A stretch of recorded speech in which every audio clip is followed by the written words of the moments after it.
The last guy was extremely boring with explaining this. I'm going to try and do a little bit better. It might come out to the same effect. Basically, what a modifier is an adverb or an adjective or phrase that describes a verb or a noun. It answers the question of how many, how big, what color, which one, and what kind it is. And that's what a modifier is. A few different common problems with modifiers, however, is the misplaced or dangling modifier. A modifier is considered misplaced when it connects to the wrong word or phrase. For an example of this is carved from solid oak, the angry mother could not break down the door. That's saying the mother is a carved from solid oak. The proper way to do this would be the angry mother could not break down the door, carved from solid oak. See how it's a subtle change so that you're describing the door as solid oak and not the mother. A term is considered dangling when it doesn't have a plausible word or phrase that it's attached to in a sentence. A example of this: infuriated by the groom's boorishness, the wedding was postponed. See how it doesn't actually describe anything? The proper way of doing this would be infuriated by the groom's boorishness, the bride postponed the wedding. So it answers who's doing what, So the bride postpones the wedding, not the wedding was just postponed. You got to be sure that introductory modifiers modifying phrases is followed by the word it's modifying. For instance, insulting and predictable, the comedian's monologue attracted fewer and fewer television viewers. So it has to follow directly with what it's modifying. Another one would be supply a word for a dangling modifier to modify. This often means rewriting the entire sentence, since you must usually add a word or phrase that the sentence alludes to but doesn't directly include. For instance, on returning to the office, the furniture had been rearranged. The way that you possibly could rearrange this and to make it better, on returning to the office, the staff found that the furniture had been rearranged. See how that is subtly just makes a huge difference. There's just a couple words that are rearranged and added, and it just makes a huge difference in the scheme of what it is trying to say. The last part of this for dangling and misplaced modifiers is distinguish between absolute phrases and dangling modifiers. Some modifying phrases may look like dangling modifiers, but are actually absolute phrases. That is, they are complete in themselves, serving only to give additional information, but the sentence of which they are a part. An absolute would be, given the fiasco at dinner, the guests weren't surprised when Martha's pushed her husband into the pool. Another absolute would be, to be blunt, Axel is a whiny nerd who deserves to be fired. Those are absolutes. Those aren't dangling. So you have to specify between each of them and be able to specify it. So know the differences. Where should adjectives go? Adjectives are words that modify nouns or pronouns. They explain how many, which color, which one, and so on. For example, a simple tax return is rare these days. Simple and rare are the adjectives. In English, single-word adjectives usually come before the word or phrase they modify. Red apple, outstanding athlete. Phrases and clauses may come before or after the words they refer to. The woman in the red dress, or the guy or girl whom I dated in high school.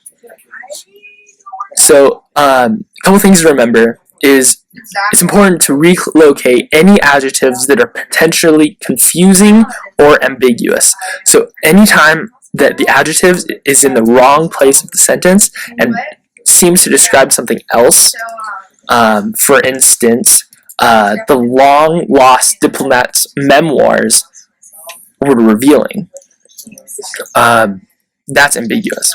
So to clarify that, you would say the diplomat's long-lost memoirs were revealing. See the difference?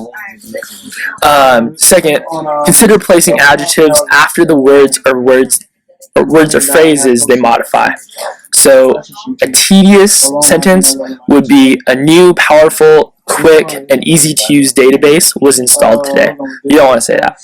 To revise that, you would say a new database program, powerful, quick, and easy to use, was installed today. There you go. How do you get predicate adjectives right?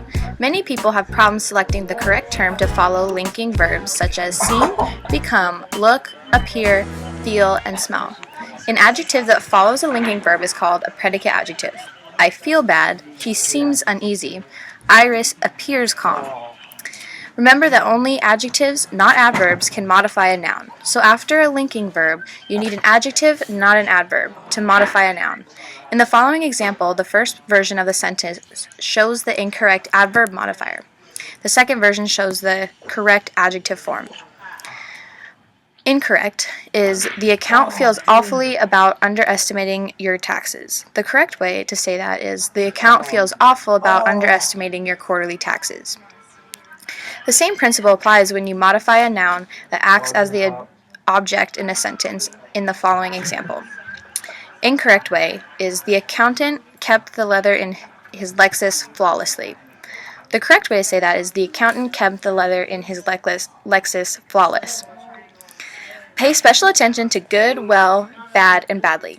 Good and bad are always adjectives. Use good or bad after a linking verb when you are modifying the subject of the sentence. Tom looks good on paper. His academic record is especially good, but Tom feels bad since his arrest for littering. In academic or formal writing, good and bad are not used as adverbs, not to describe the action of verbs. Incorrect. Madeline's children play good with other children. The incorrect way to say that is, but they usually eat bad, like most 5-year-olds. That's the job of well, which usually an adverb, or badly, which always is an adverb. In the following sentences, for example, well and badly clearly modify the verbs in the sentence, play, speak, by explaining how the actions are performed. Madeline's children play well with other children, but they usually eat badly, like most 5-year-olds. What makes matters tricky is that well can also function as an adjective when referring to someone's health. Madeline hasn't felt well since she returned home from New York. Mickey doesn't look well either since the trip. Remember, however, that badly is never an adjective. Although you may hear people say, I feel badly about that, the construction is incorrect. An example of an incorrect way to say that is, I feel badly because I have a cold. The correct way to say that is, I feel bad because I have a cold. Compared or qualified. For example, equal means exactly the same. You shouldn't write something that is more equal or something that is more empty, because equal is equal. In most cases, you should avoid using qualifiers such as less, more, most, least, or very with the following absolute words: unique, perfect, singular, empty, equal, full, definite, complete, and absolute. For example, illogical, we doubted that the new operating system was absolutely perfect. Revised, we doubted that the new operating system was perfected yet. Adverbs are versatile. They are words that modify verbs, adjectives, or other adverbs, explaining where, when, and how. Many, but not all, adverbs end in ly. The Secretary of State spoke angrily to the press. The water was extremely cold. The candidate spoke quite evasively. Some adverbs have both short and long forms. Slow, slowly, fair, fairly, rough, roughly, quick, quickly, tight, tightly, deep, deeply. The problem for many writers is that the short adverb forms look suspiciously like adjectives. It is correct then to say drive slow or tie it tight instead of drive slowly and tie it tightly. The answer is yes, but you have to consider your audience. In most cases, the short form of the adverb sounds more casual than the long form.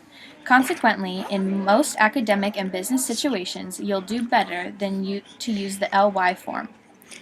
Colloquial, the employee is expected to be treated fair. Standard, the employee is expected to be treated fairly. Where should adverbs go? Adverbs can take any of several positions in a sentence. For example, George daydreamed endlessly about his vacation, thoroughly reviewing each travel brochure. Endlessly, George daydreamed about his vacation, reviewing each travel brochure thoroughly. When editing, check to see that you haven't placed adverbs in positions that could cause confusion. Place the adverbs almost, even, and only logically near the words they modify to ensure accurate interpretation. What's wrong with double negatives? Sentences that say no in two different ways are empathetic and usually very colloquial. Can't never remember what's her name's name. They make their point but need to avoid them in academic and professional writing. Check that you don't have two no words, a double negative, in the same sentence or independent clause. In addition to no, look for such words as not, nothing, nobody, and never. If you use two of them, you can usually just drop and change a single word. Double negative. The cell phone will not work no way. Don't mix the adverb hardly, scarcely, or barely with another negative word or phrase. Such pairings create double negatives and which should be edited. Double negative, the morning was so cool and clear that the hiker couldn't hardly wait to get started. A modifier is non-essential when it adds information to a sentence but can be cut without a loss of sense. It is typically surrounded by commas. With non-essential modifier, the police officers who were wearing dress uniforms marched in front of the mayor's car.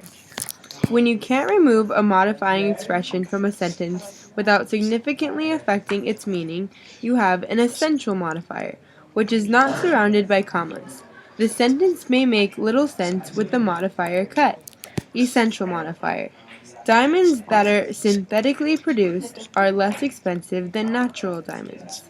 How do comparatives and superlatives differ?